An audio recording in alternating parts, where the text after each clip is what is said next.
ప్రభునందు ప్రియమైన వారులారా, ప్రభువైన యేసుక్రీస్తు నామములో మీ అందరికీ శుభాభివందనములు. ఈ ఉదయకాలంలో కలువరి కృపాసనం యొద్దకు మిమ్మల్ని ఆహ్వానించుచున్నాను. సంఖ్యాకాండము 19వ అధ్యాయము 2వ వచనంలో యెహోవా ఆజ్ఞాపించిన ధర్మశాస్త్ర విధి ఏదనగా, ఇశ్రాయేలీలు కళంకం లేనిదియు మచ్చలేనిదియు ఎప్పుడునూ కాడి మోయినదియునైన ఎర్రని పెయ్యను నీ యొద్దకు తీసుకుని రావాలని వారితో చెప్పము.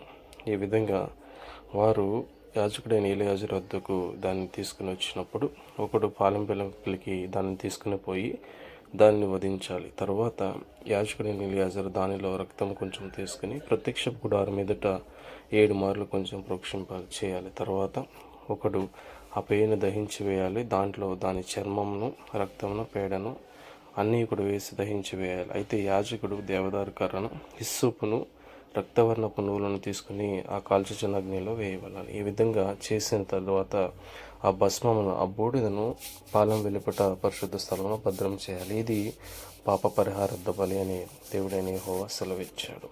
ఆమేన్.